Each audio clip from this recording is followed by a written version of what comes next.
3 homens que contemplaram o trono divino. Primeiro, João. Já se indagou sobre a aparência do céu? Seria uma experiência incrível poder vislumbrar o interior do trono de Deus e testemunhar o que se desenrola nos céus.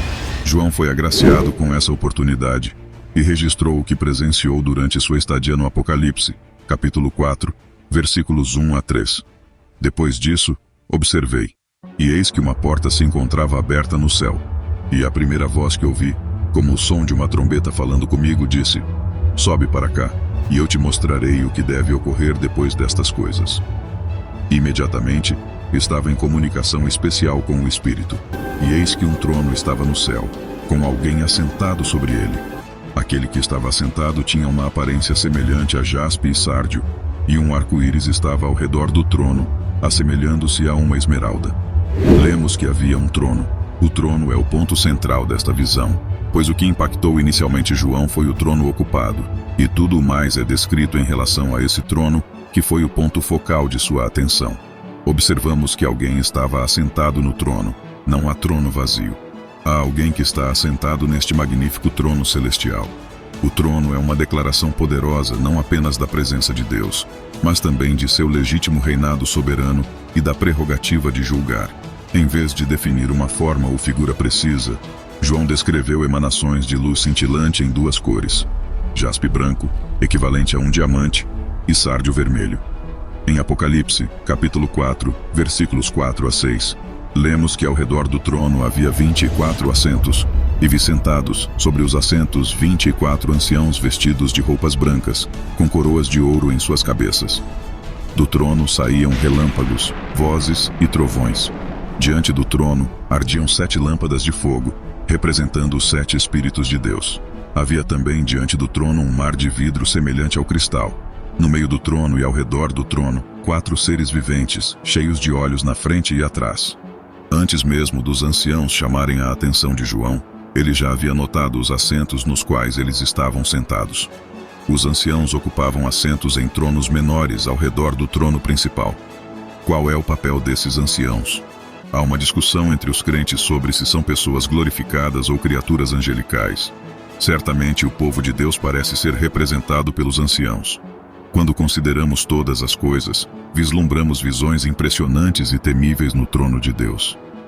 Em Apocalipse capítulo 4, versículos 7 e 8, lemos sobre o primeiro ser vivo que assemelhava-se a um leão, o segundo ser vivo assemelhava-se a um boi, o terceiro ser vivo tinha um rosto semelhante ao de um ser humano, e o quarto ser vivo parecia uma águia voando. Os 4 seres vivos tinham cada um 6 asas, e estavam repletos de olhos por dentro e por fora. Eles não cessavam de proclamar dia e noite: Santo, Santo, Santo é o Senhor, o Deus Todo-Poderoso, que era, e que há de vir. Os 4 seres vivos são desafiadores de identificar. Tudo o que sabemos com certeza é que são criaturas feitas por Deus, pois o adoram. Eles parecem uma fusão entre os mensageiros de Ezequiel, no capítulo 10, e os mensageiros de Isaías, no capítulo 6.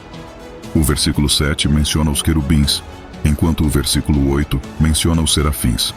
Os querubins parecem estar associados a um julgamento ardente, enquanto os serafins estão ligados a uma purificação ardente. Essas criaturas nunca cessam de entoar cânticos sobre a santidade e a eternidade de Deus.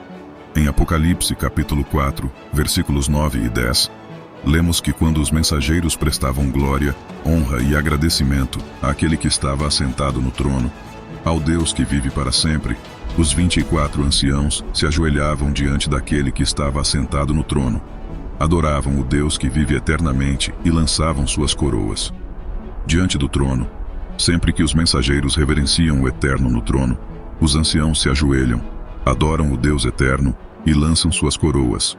Da mesma forma que os mensageiros adoram a Deus, nossa adoração também deveria ser inspirada. Por que deveríamos expressar menos gratidão ou louvor?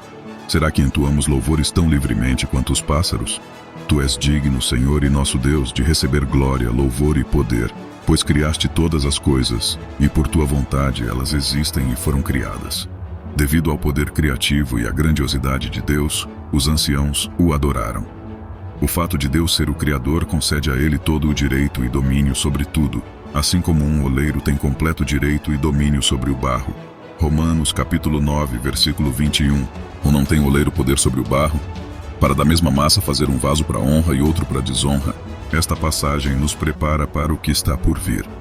Deus é retratado como o soberano supremo do universo, assentado no trono de sua glória, cercado por criaturas que o adoram e prestes a trazer julgamento à terra. A sala do trono é uma representação do trono de Deus, que é mencionado várias vezes neste capítulo. O trono é referido 12 vezes, sem contar os 24 assentos também mencionados outras 12 vezes. Lemos sobre o trono e sobre aquele que está assentado nele. O enfoque está no trono de Deus. Vemos que o trono foi estabelecido no céu e que alguém está assentado nele. Esta é uma declaração respeitosa, sem nomear quem está no trono, pois o Deus Todo-Poderoso está assentado nele. Além do arco-íris ao redor do trono, há também 24 assentos nos quais estão sentados 24 anciãos vestidos de branco, ostentando coroas de ouro na cabeça. Ficamos imaginando quem são eles e o que representam. Raios, trovões e sons intensos emanam do trono.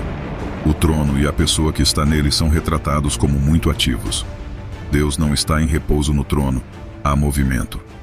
Conforme visto em Apocalipse, capítulo 8, versículo 5, quando raios, trovões e sons intensos, simbolizando o julgamento, emanam do trono de Deus, enquanto ele envia suas punições. Isso nos faz lembrar do trovão e dos relâmpagos no Monte Sinai. Quando Deus o visitou, no entanto, João não é o único homem na Bíblia a testemunhar o trono de Deus. Número 2.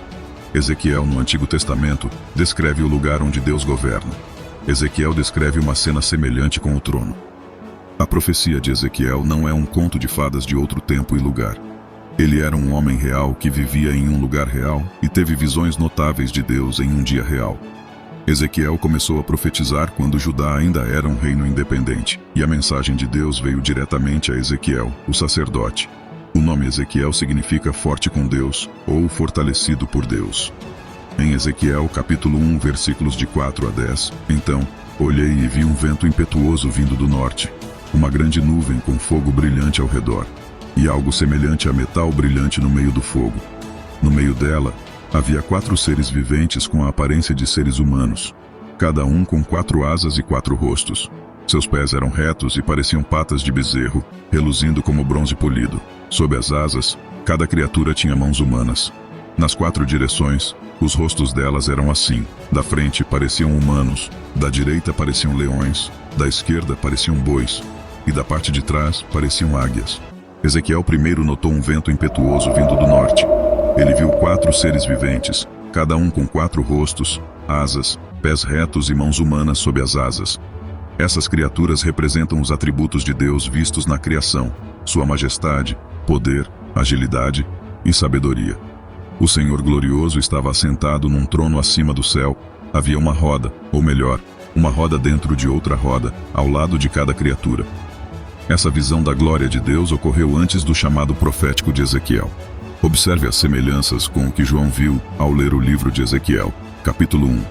A primeira coisa que notamos em nossa comparação é que Ezequiel fornece uma descrição muito mais detalhada das 4 criaturas viventes. No versículo 22, vemos um mar radiante, semelhante ao que é descrito em Apocalipse. Ao ler Ezequiel, capítulo 1, versículos de 4 a 10, encontramos semelhanças com a visão de João.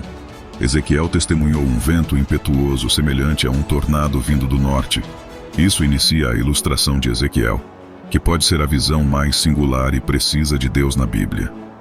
O turbilhão que Ezequiel presenciou estava ligado às incríveis imagens da presença de Deus. A nuvem durante o dia e o fogo durante a noite, que eram a forma como Deus se manifestava a Israel durante o Êxodo. No Êxodo, capítulo 13, versículos de 21 a 22, a presença do Senhor estava à frente deles durante o dia, em uma coluna de nuvem, orientando-os pelo caminho. À noite, essa presença se manifestava em uma coluna de fogo, proporcionando-lhes luz para viajar tanto de dia quanto de noite. Ele não retirava a coluna de nuvem durante o dia, nem a coluna de fogo durante a noite, que iam adiante do povo. Um fogo ardente que se consome é um lembrete da sarça ardente que Moisés viu, que queimava, mas não se consumia. Lemos que havia um brilho ao redor, e irradiando de seu meio. Esse brilho radiante é uma expressão da glória de Deus. 4 seres notáveis foram percebidos dentro desse redemoinho da presença de Deus. Mais tarde, Ezequiel identificou essas criaturas notáveis como querubins, em Ezequiel, capítulo 10, versículos 8 a 15. Esses são anjos de poder e glória únicos que cercam a Deus. Os querubins são mencionados pela primeira vez no Jardim do Éden, guardando o caminho para a árvore da vida com uma espada flamejante, como vemos em Gênesis, capítulo 3, versículo 24. Lemos que eles tinham semelhança de homem. Ezequiel observou que eles não eram homens, eram seres angelicais, não seres humanos, mas tinham semelhança de um homem em forma e estrutura geral. Eles pareciam homens, como a descrição seguinte mostrará. Eles eram distintos de qualquer pessoa na terra. Querubins são uma classe extraordinária de seres angelicais, e este é um dos raros lugares na palavra de Deus que nos diz que asas estão associadas a seres angelicais. As representações artísticas dos querubins, ordenadas a serem feitas no tabernáculo, no templo e na Arca da Aliança, enfatizaram suas asas, como vemos em Êxodo, capítulo 25, versículo 20, 3, Isaías. O livro de Isaías é intrigante para estudar. Em primeiro lugar, os registros da profecia de Isaías estão entre os mais bem documentados de todos os livros do Antigo Testamento. Os manuscritos do Mar Morto foram descobertos em 1948 e trouxeram uma cópia do livro datada de 100 anos antes de Cristo, que era mais de 1000 anos mais antiga que a próxima cópia mais antiga, datada de 900 anos depois de Cristo.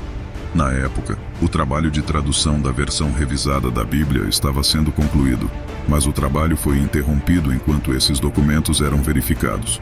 No entanto, muito pouco precisou ser alterado. Na segunda metade do período do Reino de Israel, Isaías viveu em Jerusalém e falou em nome de Deus aos líderes de Jerusalém e Judá. Ele expressou, antes de tudo, a mensagem do julgamento de Deus. Advertiu os líderes corruptos de Israel sobre a rebelião contra a aliança com Deus. Teria um custo, pois Deus usaria os grandes impérios da Assíria e, posteriormente, da Babilônia, para julgar Jerusalém caso continuassem na idolatria e na opressão dos pobres. No entanto, essa declaração foi incorporada a uma mensagem de esperança. A grandiosa visão de Isaías de Deus, sentado em seu trono no templo, cercado por seres celestiais que clamavam: Santo, Santo, Santo é o Senhor, o Deus Todo-Poderoso, que era, que é e que há de vir. Essa visão levou Isaías a perceber a corrupção dele e do povo de Israel, e ele pensou que seria destruído pela santidade de Deus, mas não foi. Então, um dos serafins voou e tocou Isaías, não para destruí-lo, mas para purificá-lo de seu pecado. Enquanto Isaías medita sobre essa experiência peculiar, Deus lhe atribui uma tarefa difícil: continuar pregando o julgamento iminente. No entanto, à medida que Israel atingiu um ponto sem retorno, suas advertências paradoxalmente endureceram o coração do povo. A veste de Isaías enchia o templo, e acima dele estavam serafins, cada um com 6 asas. Com 2 cobriam o rosto, com 2 cobriam os pés, e com 2 voavam, clamando uns aos outros: Santo, Santo, Santo é o Senhor dos exércitos, toda a terra está cheia da sua glória. Ao som de suas vozes, as soleiras e os batentes das portas tremeram, e o templo ficou cheio de fumaça. Ai de mim, exclamei. Estou perdido, pois sou um homem de lábios impuros e vivo no meio de um povo de lábios impuros. Meus olhos viram o Rei, o Senhor dos exércitos. Então, um dos serafins voou até mim, trazendo uma brasa viva que havia tirado do altar com uma tenaz. Com ela, tocou minha boca e disse: Veja, isso tocou seus lábios. Por isso, sua culpa será removida, e seu pecado será perdoado.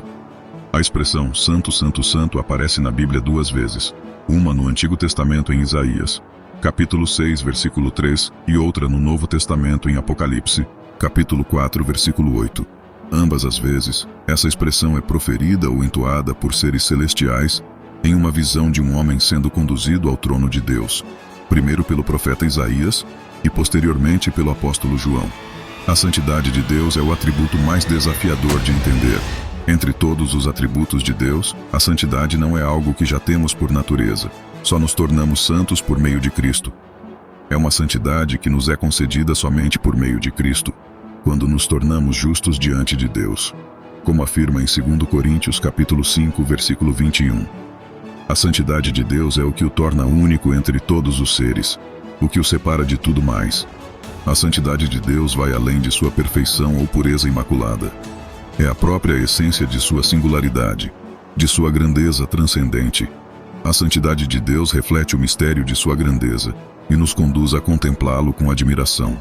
À medida que começamos a entender um pouco de sua majestade na visão de Isaías, descrita em Isaías capítulo 6, ele testemunhou pessoalmente a santidade de Deus. Sendo um profeta de Deus e um homem justo, pois estava ciente de sua própria imperfeição. Tanto Isaías quanto João retratam um Deus santo, magnífico e glorioso, que não muda, que é o mesmo ontem, hoje e para sempre, e em quem não há variação nem sombra de mudança. A santidade de Deus é eterna, assim como Ele é eterno. Então, afinal, o que devemos entender ao ler essas imagens vívidas do trono de Deus? Primeiro, Deus continua ativo. É um equívoco comum pensar que depois de criar o mundo, Deus fica inativo e permite que as coisas sigam seu rumo sem intervenção. Deus está no trono. Ao contrário do que muitos pensam, Ele não está dormindo. Não houve pausa na ação de Deus. Ele não apenas sabe o que está acontecendo, mas também está ativamente envolvido.